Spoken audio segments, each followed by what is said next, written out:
The third time my bar lights flickered, I didn't just check the breaker box. I followed the orange extension cord snaking from my property straight into Karen's house. Yes, my HOA-obsessed neighbor was stealing my electricity. But when you mess with a farmer who knows how to set traps, you'd better be prepared for some high-voltage revenge that'll make your flamingo lawn ornaments tremble. My prize cow Bessie let out a distressed moo that echoed my own frustration. With her due to calve any day, these power issues weren't just annoying. They were potentially dangerous. Something was draining my electricity like a parasite, and if I didn't figure it out soon, I'd be dealing with more than just flickering lights. That's when I spotted it, a bright orange extension cord slithering from my barn, across my property line, and disappearing directly into my neighbor's house. My blood ran cold. Karen's house. Of course it would be Karen. Karen was the self-appointed queen of the HOA, a woman who had spent the last 2 years harassing me about my unkempt lawn and unapproved farm animals, despite the fact that my property wasn't even under HOA jurisdiction. She was the type who'd measure your grass with a ruler and fine you for being a millimeter too tall. And now she was stealing my electricity? Oh, she had no idea what storm was coming. I clenched my fist, forcing myself to stay calm. Storming over and screaming at Karen wouldn't accomplish anything except maybe earning me a trespassing complaint. No, I needed proof, cold, undeniable proof. So I did what any self-respecting farmer with a grudge would do. I grabbed my hunting camera, set it up in the barn, and waited. The next morning, I nearly spit out my coffee when I checked the footage. There she was, in her overpriced yoga pants and ridiculous bedazzled Live, Laugh, Love hoodie, sneaking onto my property in the dead of night. She dragged her cursed extension cord across my land like a burglar with an electrical fetish. The audacity, the sheer unfiltered nerve of this woman. The best part? She had the gall to check her surroundings like some kind of master thief before plugging her cord in, completely oblivious to the camera recording her every move. My hands twitched with the urge to confront her right that second, but then a much better idea formed in my mind. She loved HOA rules so much. Fine, I'd give her the worst HOA nightmare of her life. But first, I needed to see just how much power she was stealing. I spent the rest of the day running tests, turning things on and off in my barn and watching the meter. Sure enough, my readings spiked every time I turned off my own power because Karen's house was still running strong. Her entire home, air conditioning, security lights, her obnoxious glowing flamingo lawn ornaments, was running on my farm's power. By the time sunset rolled around, my plan was already coming together. It was simple, really. Karen believed in the almighty HOA, the bureaucratic overlords she worshipped like a religion. If I wanted to hit her where it hurt, I needed to play her game, but with my own rules. For 3 days straight, I channeled my inner bureaucrat, crafting what might be the most terrifying HOA letter ever written. Each word was carefully selected for maximum panic-inducing potential. Final notice, unauthorized power consumption detection. Dear homeowner, the Farm Utility Homeowners Association has documented ongoing electrical theft from an adjacent property. Per Section 12.5b of Regulatory Compliance Guidelines, penalties are immediately assessed at $10,000. Failure to emit payment within 14 days will trigger complete power disconnection, property lien placement, legal action under FHA Compliance Act. Immediate payment required to avoid further consequences. Sincerely, FHA Compliance Division. I sat back, admiring my masterpiece with the kind of smile usually reserved for chess grandmasters. Karen worshipped at the altar of HOA bureaucracy. Now she was about to meet her god. To make it even more official, I had my buddy Tim, who used to work in a law office, format the document with all the proper legal nonsense. I even got a custom envelope printed with a big, old final notice stamp in red. The next morning, I watched from my porch as the delivery guy dropped it off at Karen's doorstep. She stepped outside in her usual Karen uniform, a gaudy floral robe, fuzzy slippers, and an expression of constant judgment. The second she saw the letter, her face scrunched up like she had just smelled rotten milk. I took a long sip of my coffee, savoring the moment. Then it happened. Karen opened the letter. Her eyes darted across the page, her face drained of color, her jaw dropped, and then, just as I predicted, she let out a shriek so loud it sent a flock of birds scattering from nearby trees. I nearly choked on my coffee trying not to laugh as Karen scrambled inside, clutching the letter like it was a court summons. Within minutes, I heard the sound of furious typing. She was probably drafting an angry email to my fake HLA customer service. I leaned back in my chair, letting the satisfaction settle in. This was going to be fun. From my porch, I watched as she stormed inside, clutching the paper like it was a lawsuit. The curtains in her living room twitched as she peeked out, probably scanning the neighborhood to see if anyone else had received a similar notice. It was almost too perfect. She had spent years terrorizing everyone with HOA rules and nonsense violations, but now the tables had turned, and she had no idea she was playing a game she could never win. I could only imagine what was going through her mind. Karen loved the HOA more than she loved her own family, probably. The idea that she had somehow violated a rule she didn't know existed must have been gnawing at her soul. She couldn't call the HOA to complain because, as far as she knew, this was the HOA.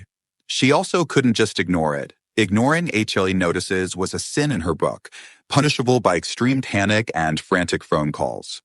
Sure enough, within 10 minutes my phone buzzed with a call from an unknown number. I let it ring. Karen didn't leave a voicemail, which meant she was either too panicked to think straight or already working on Plan B. I glanced back at her house and saw her pacing on her front lawn, phone in one hand, letter in the other, her expression a mixture of outrage and pure, unfiltered fear. She was unraveling, and it was a beautiful sight. A few hours passed before I saw the next phase of her meltdown. Her husband, Greg, a quiet man who usually tried his best to avoid the drama, had been dragged into the mess. I spotted him standing on the porch, reading the letter while Karen jabbered at him, her arms flailing wildly. Greg scratched his head, muttered something, and went back inside, clearly uninterested in fighting whatever imaginary HOA battle his wife was waging. Karen, however, was not one to back down. I heard the unmistakable sound of her printer running at full speed. Papers flew out as she printed whatever nonsense she thought would help her case. Then, like a soldier preparing for war, she gathered a group of fellow HOA devotees, neighbors who, for some reason, still listened to her despite secretly hating her constant complaints. An hour later, a small army of middle-aged warriors stood at my gate. Karen was leading them, naturally, holding the letter high like a scroll of divine scripture.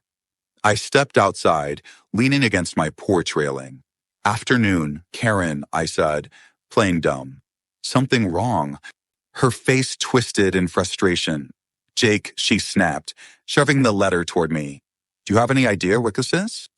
I took my time, pretending to read it, nodding along as if I had never seen it before. "Looks like a power bill," I said, scratching my chin. "Deep one, too." Karen's eye twitched. "This is an outrageous, completely fraudulent charge. This FHA doesn't even exist."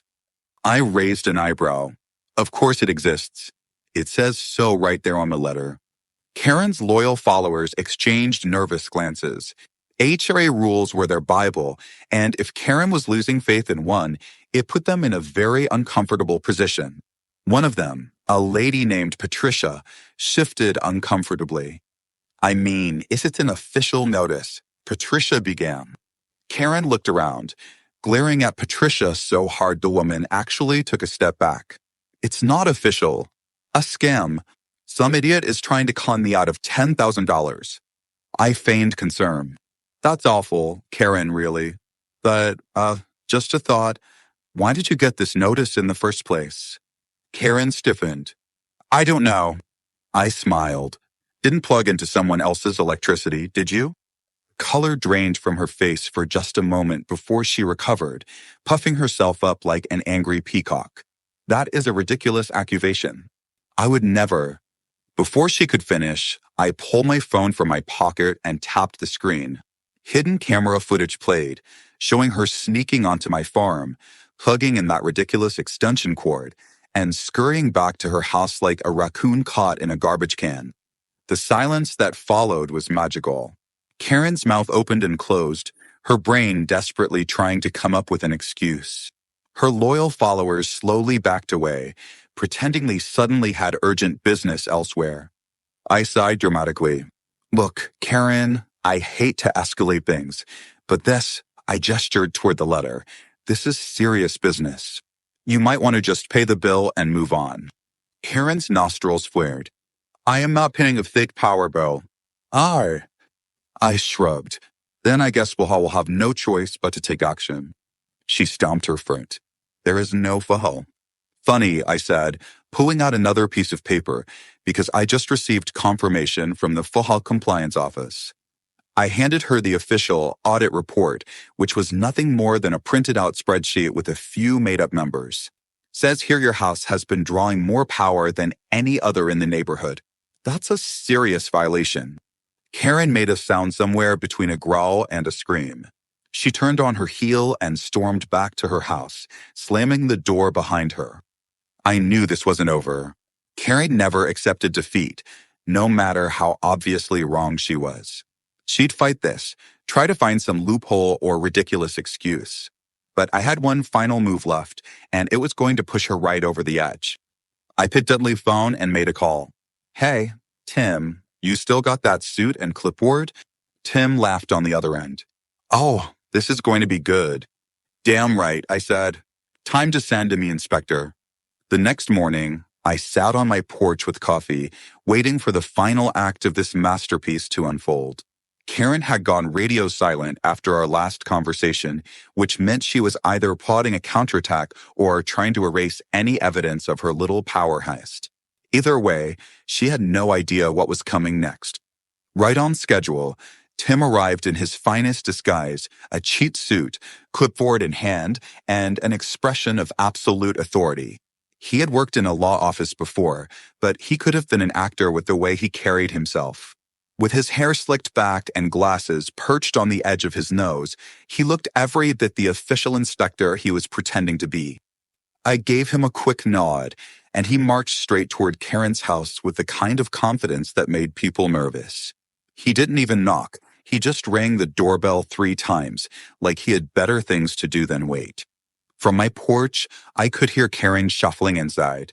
A few seconds later, the door swung open, and there she stood, still in her robe, looking far less aggressive than usual. The power bill had clearly rattled her, and now she was face to face with what she thought was an actual inspector. Tim cleared his throat, adjusting his glasses. Good morning, ma'am.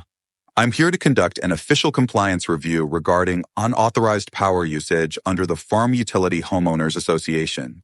Karen's mouth opened, then closed. She blinked a few times. The what? Tim sighed like he had explained this 100 times already.